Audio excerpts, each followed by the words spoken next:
Si queréis, bueno, vamos a ir comenzando ya. Mientras nos podéis seguir comentando un poco de qué sector venís y todo. Pero bueno, os voy a presentar también lo que es este formato, por si alguno no se ha conectado ninguna otra vez, y también comentaros un poco quién es Emilio. Bueno, las Malta Academies son unas píldoras formativas que intentamos hacer mensualmente. Son de diferentes temáticas, pueden ser bien de una tecnología específica, de branding, de comunicación, en este caso de soft skills, cosas que creemos que podremos aportaros a la comunidad que os puedan hacer crecer a nivel personal y profesional, y que os pueda dar algún tipo de enseñanza, y que también podamos compartir un poco lo que nos pasa a cada uno personalmente y ver si podemos hacer un poco de debate. Entonces, al hilo con esto, nos dimos cuenta en el departamento de comunidad y en el departamento de Emilio, que es el departamento de sourcing de recruiting, que muchas veces teníamos perfiles muy potentes y muy interesantes que no estaban consiguiendo cerrar proyectos o no estaban consiguiendo terminar o hacer bien una entrevista, porque las soft skills o la forma en la que tenían de venderse de cara a clientes importantes o no tan grandes no era quizá la mejor. Entonces Emilio propuso hacer una Malta Academy para contar un poco su experiencia, no solo en Malt, sino la experiencia que tiene como recruiter, y ver un poco el tipo de perfiles que se encontraba y cuáles eran las cosas que él consideraba claves a la hora de preparar y hacer una buena entrevista. Así que nada, yo ya os voy a dejar con Emilio, que se presente él y que dé comienzo a la Malta Academy. Gracias, Airoa. Voy a compartir la presentación y así vamos viéndola directamente. Creo que así se ve, ¿verdad? Se ve, sí. Y así puedo ir pasando. Perfecto, perfecto. Gracias, Carlos. Em, pues bueno, como mencionaba Airoa, un poco el nombre, el título que le hemos puesto a esta Malta Academy es cómo preparar y hacer una buena entrevista. Em, Me voy a centrar sobre todo en entrevistas con el cliente, ¿vale? Que son quizá el punto más relevante del proceso de selección, y concretamente en la primera entrevista, cuando os conocéis con las personas que os están entrevistando. Sobre mí, rápidamente, soy Emilio García, trabajo como Recruiting Manager y estoy especializado en perfiles de IT.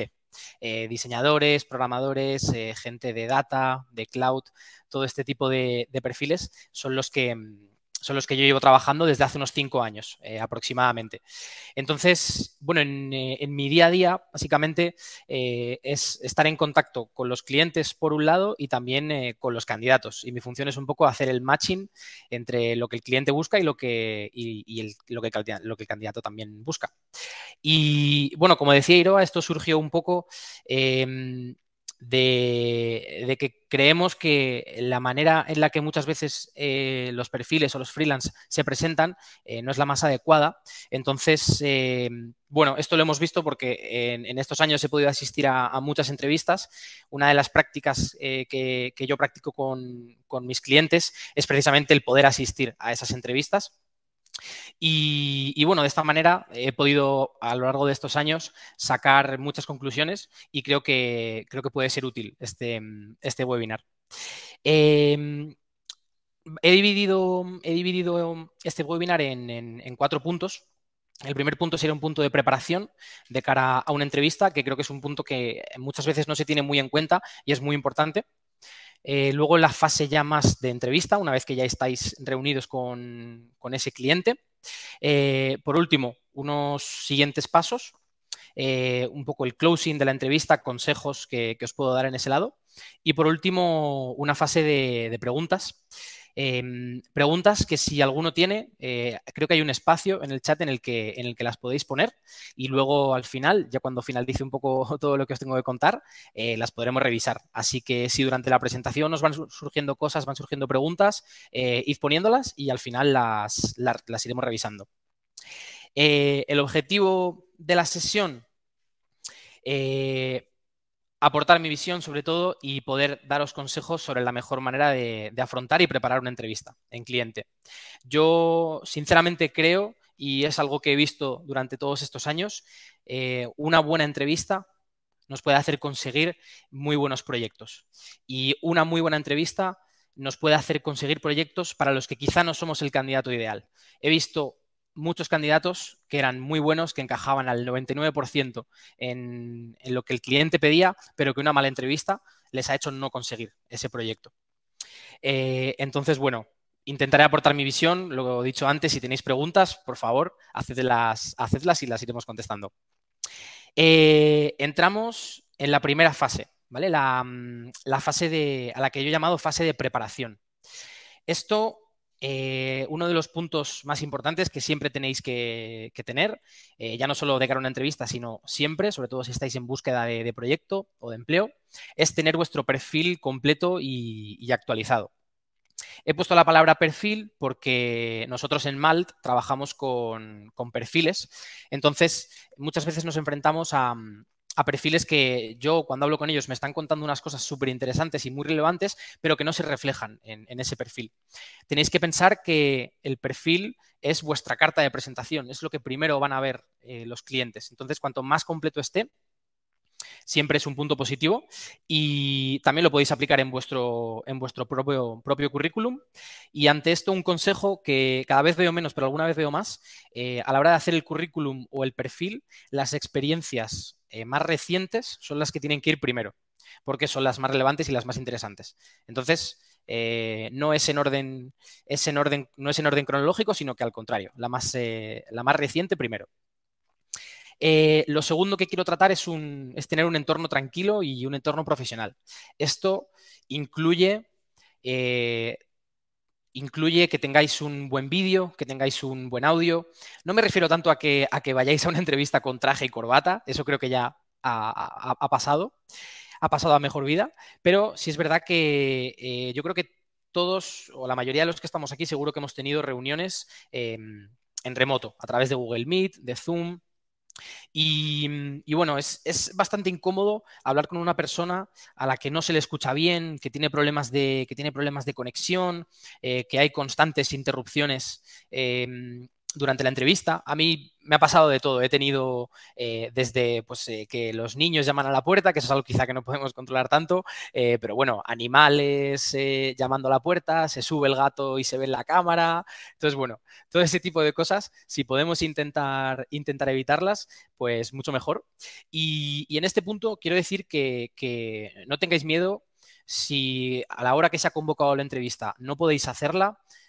Mira, hablad con vuestro entrevistador, con la persona que os ha reclutado y decirle, mira, no puedo hacerla ahora, por favor vamos a pasarla a otro momento porque esos 30-45 minutos no voy a estar tranquilo y no voy a poder hacerla bien. Así que sin ningún problema, la reagendamos y ya está. No tengamos entrevistas en un AVE, por ejemplo, entrevistas mientras estamos en el metro, caminando por la calle, todo ese tipo de prácticas, mejor las evitamos. Luego, el tercer punto, informarnos sobre quién nos entrevista. No me refiero tanto a la persona que nos va a entrevistar, que bueno, también se puede hacer un pequeño check en LinkedIn sobre eso, sino de la empresa. Una de las cosas que peor quedan a la hora de hacer una entrevista es cuando el cliente pregunta al candidato si conoce la empresa y el candidato dice que no.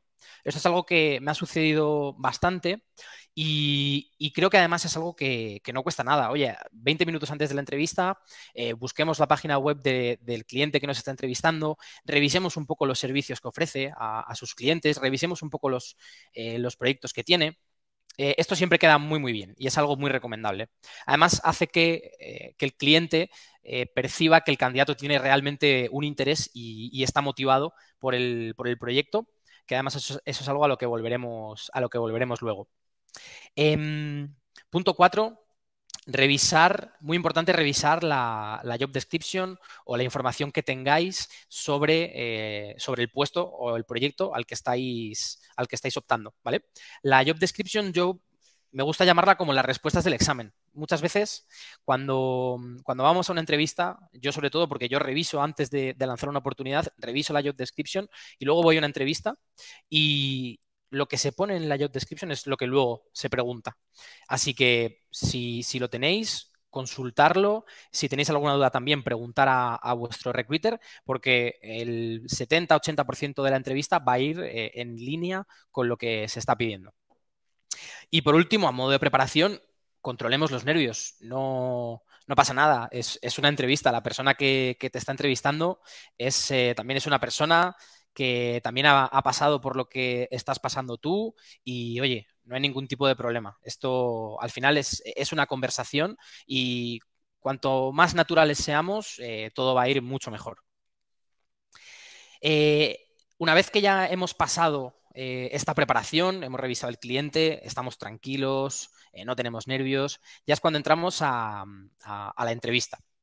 Entonces, la mayoría de entrevistas empiezan de la misma manera y es con una presentación.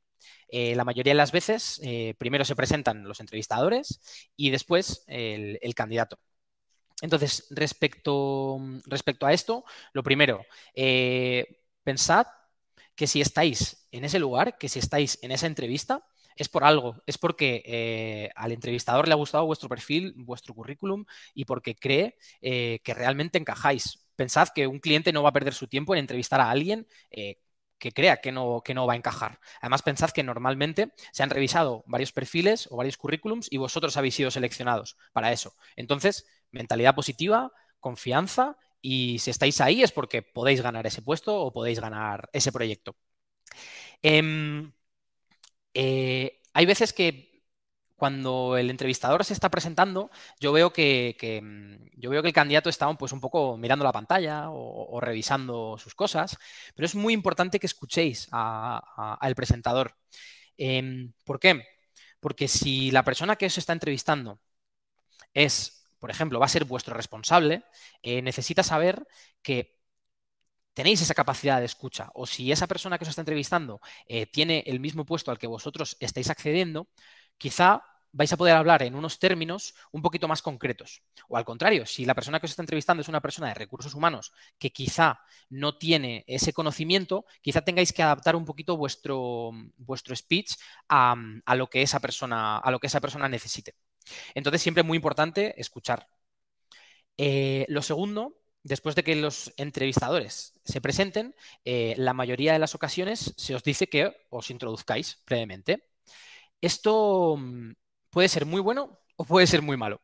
¿Por qué? Porque hay muchas veces que candidatos que tienen mucha experiencia no saben muy bien por dónde tirar, no saben cómo introducirse. Yo siempre recomiendo que vosotros llevéis preparada esta presentación. Tenéis vosotros que pensar cómo el cliente os está viendo y tenéis que convencer al cliente de que vosotros sois este perfil. Sois el perfil que ellos necesitan. Entonces, intentad prepararos esta charla antes e incluso uno de los consejos que yo doy muchas veces es que tengáis vuestro propio currículum delante para ir siendo un poquito más estructurados. Y esta última presentación hay que centrarla en lo que ellos están buscando. Lo mismo de antes, si hemos revisado bien la job description, si sabemos que cumplimos con lo que están pidiendo, orientemos nuestro speech y nuestra presentación en eso. Después, una vez que ya hemos hecho un poquito todas las presentaciones, ya conocemos a quién nos está entrevistando, ya la persona nos conoce, entramos a lo que sería la fase de preguntas. Esta fase es quizá la fase que nosotros menos podemos controlar porque no sabemos por dónde nos puede ir el entrevistador. Entonces, siempre lo que recomiendo aquí es lo mismo, estar tranquilos. Si el entrevistador os pregunta algo que vosotros quizá no conocéis, no hay ningún problema por decirlo, pero siempre añadiendo al final, pero es algo que me interesa, es algo que me gustaría aprender. Siempre, obviamente, aquí nadie lo sabe todo. Respecto a esto, respecto a las preguntas que vosotros os hagan, una de las cosas que me ha sucedido alguna vez es cuando el cliente pregunta: ¿conoces esta tecnología? ¿Has trabajado en esto? Cualquier cosa. Y el candidato dice: sí, lo conozco. Y se queda callado. Es muy importante que acompañéis vuestras respuestas con ejemplos. Es importante que cuando se os pregunte que tenéis experiencia en algo, digáis dónde lo habéis hecho, o digáis cómo lo habéis aprendido, o digáis: no tengo experiencia laboral en ello, pero lo he mirado y tengo un curso sobre ello. Siempre acompañar vuestras respuestas con ejemplos. Esto es algo muy, muy, muy, muy importante, ¿vale? Otra cosa, no tengáis miedo a aclarar las preguntas, ¿vale? O sea, hay en ocasiones pasa mucho, por ejemplo, cuando se entrevistan personas que no hablan de manera fluida vuestro mismo idioma. Hay veces que no se entienden bien las preguntas. Entonces, a veces me pasa que el entrevistador pregunta una cosa, el candidato se tira 10 minutos contestando algo que no le habían preguntado. Si no habéis entendido la pregunta, aclararla. No hay ningún tipo de problema. Preguntad, oye, ¿te refieres a esto en concreto? ¿O te refieres a esto otro? Siempre aclaradlo. No hay ningún tipo de problema en aclararlo si hay alguna duda, ¿vale? Otra de las cosas es mostrar vuestro trabajo. Yo, al final, como trabajo con perfiles que son un poquito más de desarrollo, muchos de ellos tienen portfolios o tienen GitHub o tienen un montón de plataformas en las que pueden enseñar su código y su trabajo. Si podéis hacerlo durante la entrevista, si podéis llevar preparado algo que mostrar al cliente, hacedlo, porque siempre queda muy bien. Si hay tiempo, lógicamente, se hace. Si no hay tiempo, pues no pasa nada. Pero siempre es algo que yo siempre recomiendo en este caso.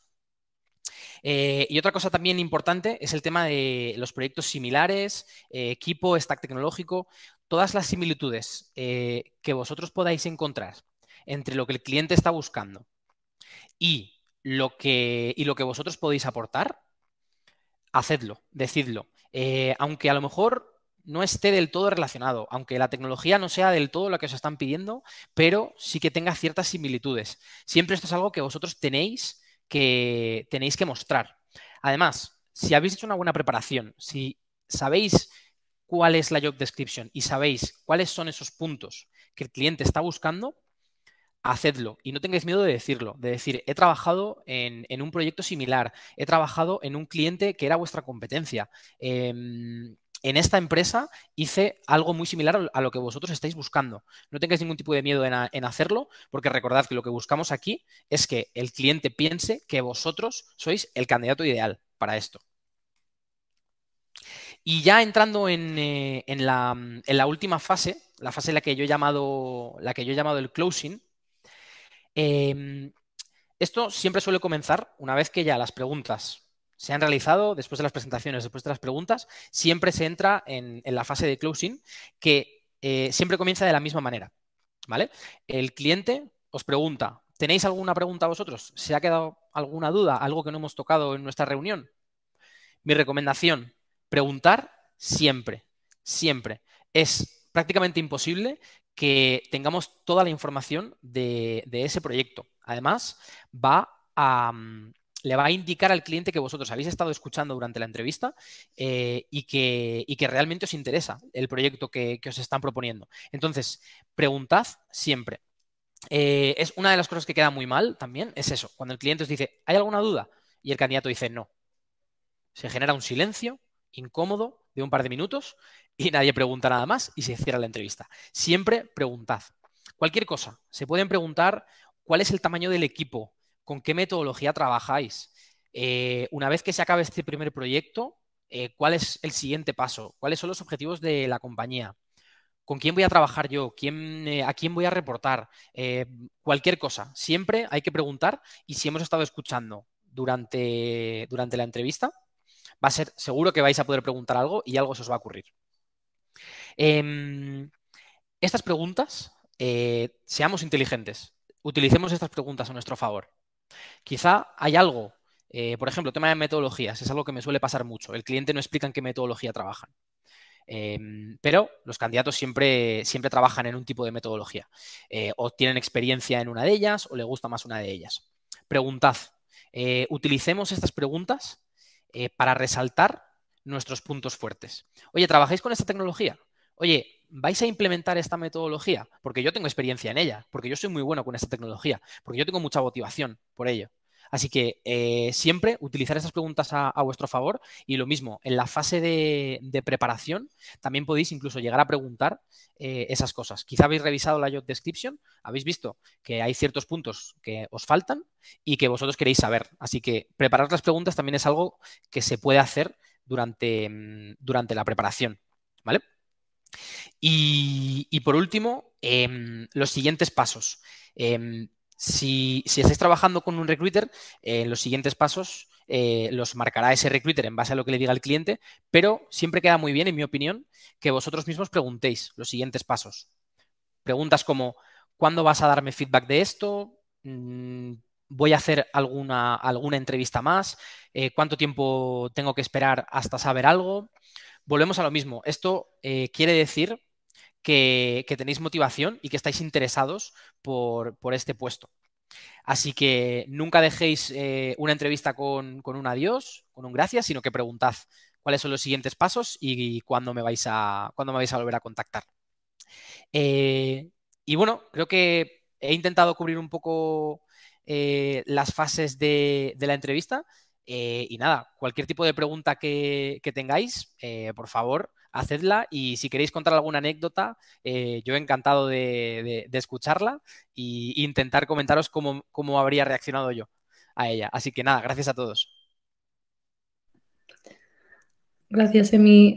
Súper interesante. Vamos a dejar ahora un hueco para que en el apartado de preguntas, si tenéis alguna duda específica sobre alguna cosa que os haya pasado, alguna futura entrevista. Mira, tenemos la primera que nos dice Félix, que dice, ¿cómo detectar que te están engañando para una posición porque no encuentran a nadie? Me ha pasado varias veces. Sí, Félix, es una buena pregunta. No sé si la palabra engañar es una palabra correcta. A veces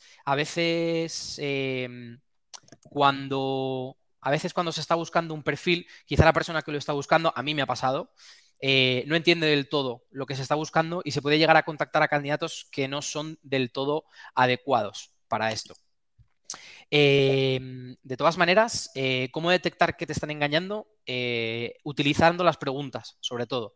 Utiliza las preguntas y si tú ya estás viendo cosas que no te están encajando del todo, utilízalo para preguntar y bueno, quizá eso te dé una pista de que te están engañando o de que te están diciendo cosas que no son del todo ciertas. Genial. Tenemos otra pregunta por aquí que dice Steffi, que pone, ¿cómo podemos abarcar el tema de presupuesto si el cliente no lo dice directamente? Este yo creo que es una pregunta bastante interesante porque todos Cierto. tenemos como esa parte de cuándo pregunto cuánto van a pagar, cuándo no. Cierto, es una muy buena pregunta, Steffi, la verdad. En cuanto a el tema de la tarifa y de lo que nosotros vamos a cobrar, al final es una, es una negociación, ¿vale? Eh, Pensad que vosotros cuando vais a contratar un servicio, cuando vais a comprar algo, queréis conocer todas las características de este servicio.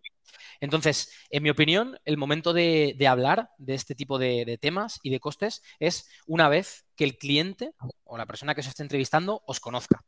Una vez que os conozca, una vez que vosotros hayáis realmente lo hayáis bordado en la entrevista, hayáis demostrado que sois el candidato ideal, ahí vosotros tenéis más poder de negociación y ahí es cuando vosotros vais a poder sacar el tema económico, el tema de la tarifa. Por lo general, los clientes que os están entrevistando, lo normal es que conozcan, por lo menos a través de Malt, que sabéis que la tarifa se puede ver si así lo deseáis. Ellos más o menos conocen el coste de los servicios de los freelance. Pero bueno, mi recomendación respecto a esto es que tratéis los temas por lo menos después de una primera entrevista. Ahí está. Tenemos otra pregunta por aquí que era de Elena, que dice, en una entrevista final con un manager y habiendo realizado entrevistas con los futuros compañeros y prueba técnica, ¿qué recomiendas? A mí me encantan estas entrevistas. Las entrevistas con el manager, para mí, son las mejores. Además, cuando acudo a ellas son las que más me gustan. Porque además se nota que los managers son los que controlan, son los que manejan y son los que deciden si al final vas a acabar entrando o no. Entonces, bueno. al final un manager no es muy diferente a la persona que te está entrevistando, pero yo sí que suelo recomendar que con un manager tengamos un poco más de cuidado e intentemos mostrar ser más profesionales, ¿vale? Aquí, Elena, mencionas que en este ejemplo que pones que ya has pasado futuros compañeros, que incluso ya has hecho una prueba técnica y estás ahí en la entrevista con el manager, estás en el último paso. Normalmente, después de haber pasado ya tanto proceso, lo único que el manager quiere es conocerte y ver que eres una persona normal, que te puedes comunicar bien con él y adelante. Así que con los managers, ser un poquito más profesionales quizá y también aprovechar para preguntar, porque cuando a lo mejor un compañero o un superior directo no os puede dar una contestación, el manager seguro que puede. Así que con un manager es quizá más importante el tema de las preguntas. Genial. Y por aquí también Ivana nos pregunta, ¿usar fondo virtual en la entrevista, sí o no? Buena pregunta. Nosotros lo que más utilizamos es Google Meet y hay muchos managers que se ponen fondos de marcianitos, hay alguno que parece que está lloviendo el fondo. Eh, Dice, yo, me refiero a un fondo desenfocado o profesional. vale, desenfocado profesional. Mi opinión respecto a esto es que si tú puedes tener un fondo de tu casa o de una oficina normal, pues quizá como el que tengo yo ahora mismo, ¿no? Una ventana detrás o lo que sea, yo siempre recomiendo utilizarlo. Si no podemos tener eso, si por ejemplo tenemos por detrás y se va a ver el tendedero o se va a ver a nuestro compañero pasando, lo que sea, recomiendo que lo pongáis. Creo que no hay ningún tipo de problema y además en los tiempos en los que nos movemos, en los que todo el mundo hace entrevistas a través de Google Meet o lo que sea, creo que es bastante normal. Así que si podéis no utilizarlo porque tenéis un entorno tranquilo, no lo utilicéis, pero si no, pues no hay ningún tipo de problema. Genial. Ahí va. Quería mencionar una cosa que he visto por aquí por el chat que ha comentado Martina. 100% de acuerdo con los portfolios, sobre todo en perfiles de diseño, comunicación y marketing. Entiendo que si vosotros os dedicáis un poco a esto, seguro que lo tenéis, pero no tiene por qué ser solo en puestos de diseño, marketing, también en puestos de desarrollo. Hay mucha gente que los tiene. Hay mucha gente que, por ejemplo, está intentando comenzar en una nueva tecnología, en un nuevo proyecto y ha realizado cosas por su cuenta que se puede mostrar. Es cierto que en este tipo de perfiles de diseño es una práctica que ya está prácticamente generalizada, pero desde aquí me gustaría decir que también se puede utilizar en otros tipos de perfiles. Así que adelante con ello. Si vuestro rol a lo mejor es un poco más de project management o trabajáis con números, también lo podéis hacer, mostrarlo, siempre teniendo en cuenta, pues oye, que al final quizá haya ciertos trabajos que por cierta confidencialidad pues no se pueden compartir, pero todo lo que vosotros podáis compartir y lo que os pueda diferenciar del resto, sobre todo, es algo muy, muy útil. Al final muchas veces nos quedamos con que somos un currículum y no somos eso, somos mucho más, somos una persona que tenemos nuestras inquietudes, que tenemos nuestra motivación y eso no se puede plasmar en un currículum, pero si podéis aportar más cosas, hacedlo. Yo tengo una pregunta, que a ver si alguien del chat me contesta. ¿Qué opináis de los videocurrículums? Que es algo que alguna vez he visto. No sé si alguno lo ha hecho, pero alguna vez he visto videocurrículums. A ¿Qué ver, a ver. opináis? Elena, Félix, ¿qué opináis?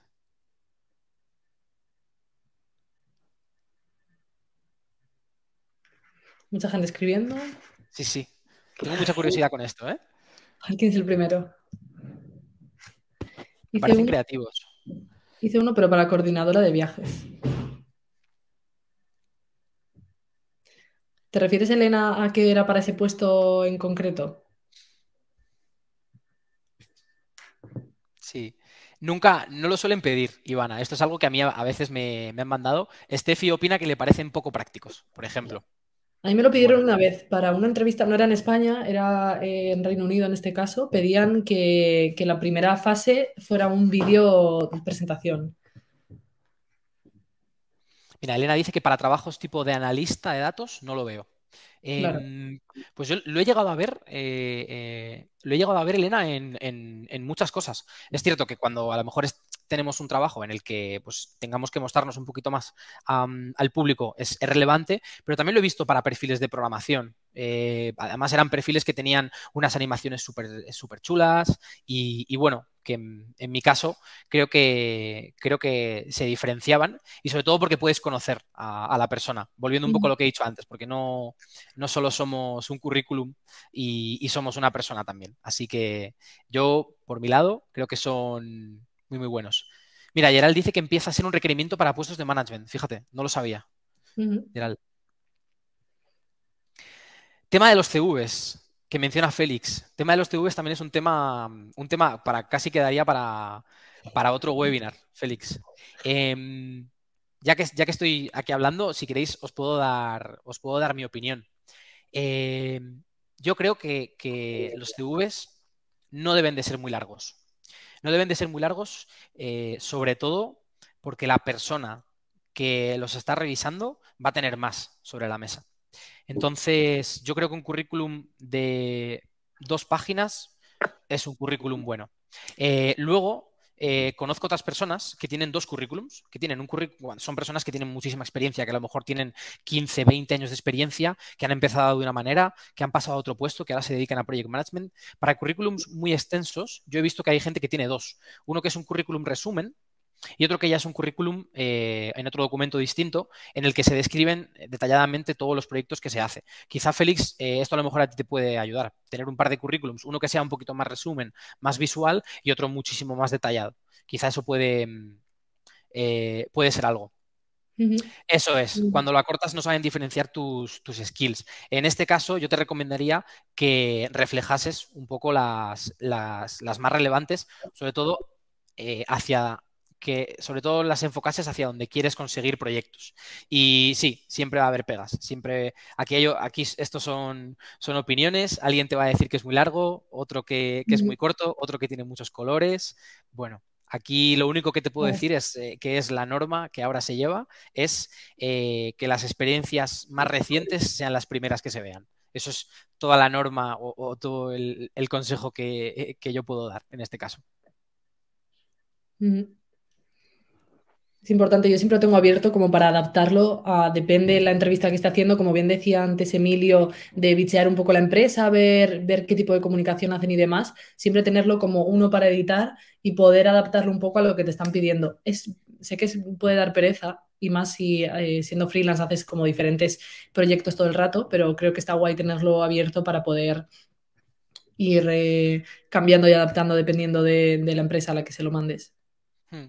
Quizá en tu caso, Félix, o ampliando para todos los que tienen mucha experiencia, quizá antes de presentar tu currículum a una empresa, puedes modificarlo un poco, resaltando en base a la job description las experiencias que el cliente está buscando.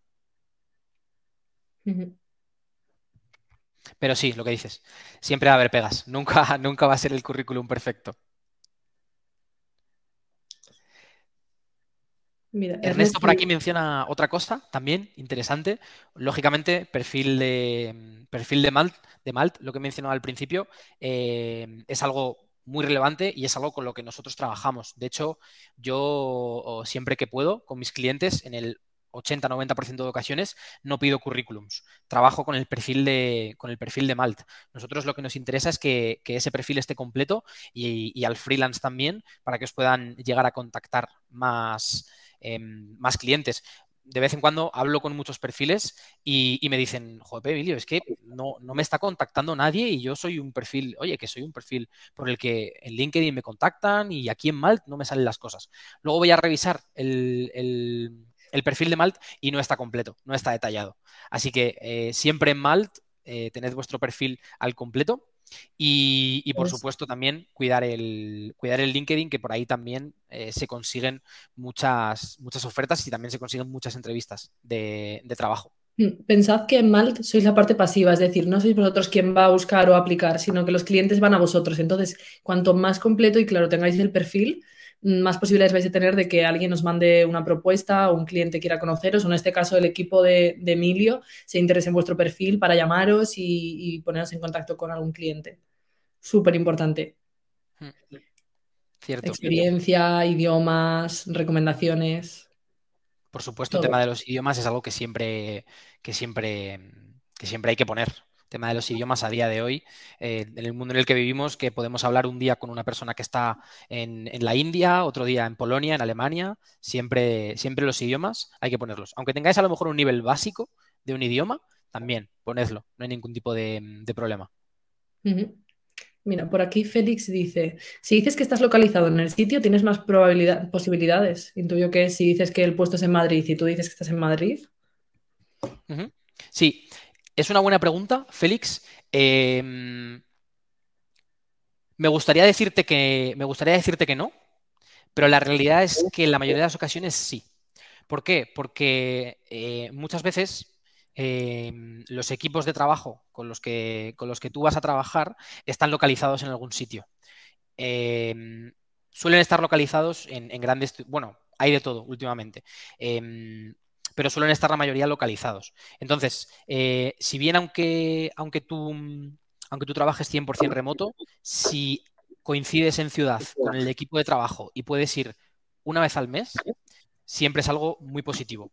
En la mayoría de ocasiones, ¿vale? En la mayoría de ocasiones. Quizá en puestos de desarrollo, sobre todo, que es donde veo esto, en la mayoría de ocasiones sí. A no ser que los equipos de trabajo estén deslocalizados y estén por toda Europa, la mayoría de las ocasiones creo que sí. Pero bueno, a día de hoy y sobre todo después de la pandemia,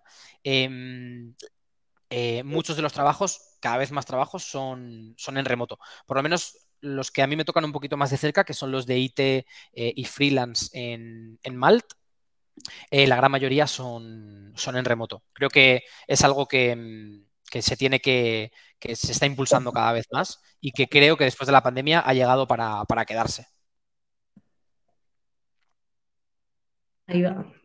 Tengo otra pregunta que es de Alejandra, que dice que ya tiene listo su perfil y quería saber si tiene alguna posibilidad de que le ayuden a mejorarlo. En este caso, os voy a dejar ahora en el chat un vídeo de un webinar que hicimos con otra persona en el equipo de comunidad sobre cómo mejorar el perfil. También que sepáis que mensualmente damos este webinar que se llama cómo mejorar tu perfil en Malt. Lo mandamos siempre a través de la newsletter, así que os podéis registrar y verlo directamente con todos los tips para posicionaros mejor y demás. Y aparte os dejaré también el mail de Malt para que si alguno de vosotros quiere tener una llamada rápida y que le ayudemos con algún tip, pues que nos podáis comentar.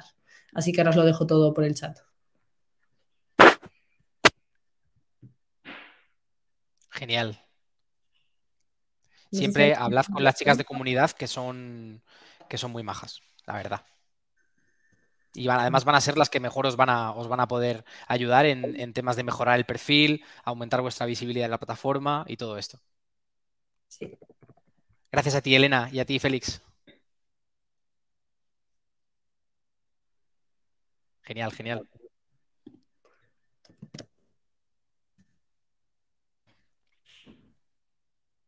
Ahí os ha pasado a ir al vídeo Ahí para va el mejorar vídeo. vuestro perfil. Sí. Cualquier duda, también os dejo el mail de Malt para que podáis escribirnos y preguntarnos cualquier cosa. Mira, dice por aquí Andrea, ¿creéis que las entrevistas presenciales volverán o ya son una realidad pasada? Eh, yo creo que siguen las entrevistas presenciales. Yo creo que siguen. Por la parte que a mí me toca más de IT, diría que no, pero creo que las entrevistas presenciales siguen. Sobre todo, quizá en temas de freelancing, que es un poco lo que más nos toca aquí en Malt, no tanto, pero sí, creo que hay algunas empresas que sí que las piden. Sobre todo si el puesto o el proyecto al que estáis optando es on-site. Si ese es el caso, seguramente os pidan hacer una entrevista. Incluso es algo que también se puede decir. Si vosotros estáis en la misma ciudad, si vosotros no tenéis problema en desplazaros y creéis que es un proyecto que merece la pena, sin ningún tipo de problema, decidlo. Oye, ¿queréis que nos veamos en persona? no hay ningún tipo de problema. Total. Y yo creo que de vez en cuando también diferenciarse de esa manera, ¿no? Haces todas las entrevistas online y de repente que alguien se ofrezca, oye, me paso por allí, tomamos un café y nos conocemos, también le da ese lado humano que quizá no siempre quieren porque no puedes entrevistar en persona quizá a todo el mundo, pero cuando está más Muchas veces, avanzada la entrevista. seguramente el entrevistador te dirá que no, te dirá, no, no hace falta. Pero bueno, tú ya lo has propuesto y ya estás ahí y van a decir, ah, mira, esta persona es la que me dijo de reunirnos y de tomarnos un café. Parece que tiene mucho interés en este proyecto. Eso es. Sobre todo si está eso un poco más avanzado, quizá en la primera fase de entrevistas no, porque tienen mucha gente, pero cuando ya están más en últimos candidatos, oye, nunca se sabe. En esa entrevista con el manager que preguntábamos antes. Ujú. Ivana está escribiendo.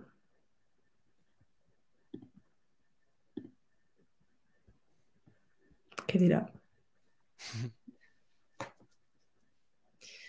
Oye, muy bien, muchas dudas, ¿eh? Me gusta Sí. eso. Interacción. Estáis haciendo feliz a Emilio con su sueño de ser Twitch star. Sí. Gracias a ti, Ivana. Gracias a ti, Ivana. No sé si alguno más tenéis alguna duda que queráis preguntarle a Emilio. Eh, aprovechamos ahora antes de terminar. O cualquier situación que os haya pasado, si estáis cerca de que os pase algo y demás, aprovechad. Si tenéis alguna entrevista y no sabéis cómo afrontarla. Seguro que algunos de vosotros ya os ha llamado Emilio alguna vez para ofreceros algún proyecto, o si no, lo hará pronto. Si estáis en Malta y tenéis el perfil actualizado, seguro que algo encontraremos. Cuña publicitaria. Mucha gente escribiendo. Si tenemos dos perfiles profesionales, ¿qué hacemos? Si tenemos dos perfiles profesionales, ¿qué hacemos? Es el doble de trabajo para ti, Steffi, tener dos perfiles. Pero bueno, si realmente son dos perfiles que son muy diferenciados, por ejemplo, imagínate que tú tienes una profesión, ¿no? Que trabajas de diseñadora, pero que luego aparte pues eres artista, cantante, fotógrafa. En ese caso, yo recomiendo siempre que en el perfil, que en el currículum, sobre todo, en la parte de, siempre a mí, por lo menos a mí me gusta ver una parte de intereses y quizá ahí podéis referir a vuestro otro perfil profesional. Pero bueno, si son dos perfiles que son muy diferenciados, tenéis que tener dos diferentes, dos currículums, dos perfiles de LinkedIn.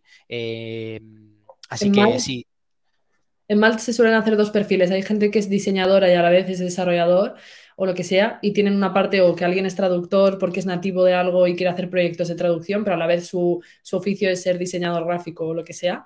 Eh, es más trabajo, como bien dice Emilio, pero la gente suele hacer dos perfiles, que lo único que tenéis que tener es dos emails diferentes, y con esos dos perfiles así podéis gestionar oportunidades que sean completamente distintas y que os vayan llegando cada una a un sitio y poder especializar, porque al final si tienes un perfil que no concuerda, ¿no? La gente te ve tu titular y pone traductor y desarrollador Java.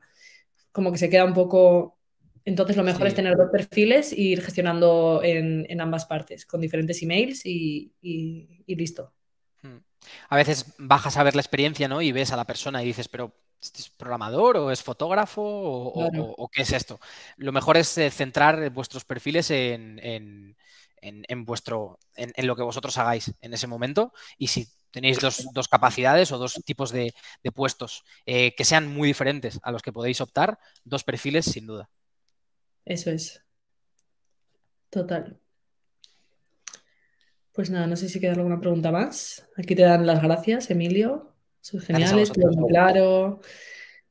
Ha sido muy útil, gracias. Pues nada, igualmente vamos a dejar grabada la sesión para que si alguien necesita consultarla, os llegará por mail después de esto para que podáis verla y también la colgaremos en el canal de YouTube de Malt, que tenéis también esta y otras Malt Academies de soft skills, de marca personal, de tecnologías para que podáis chequear cuando lo necesitéis o si sabéis de algún amigo que lo necesite, pues se lo podéis enviar.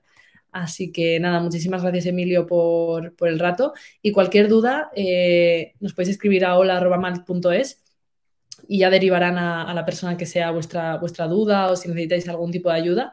Y nada, nos vemos en los próximos webinars y en los próximos eventos presenciales y de todo. Gracias, Eiroa, y gracias a todos los que habéis estado aquí escuchándome.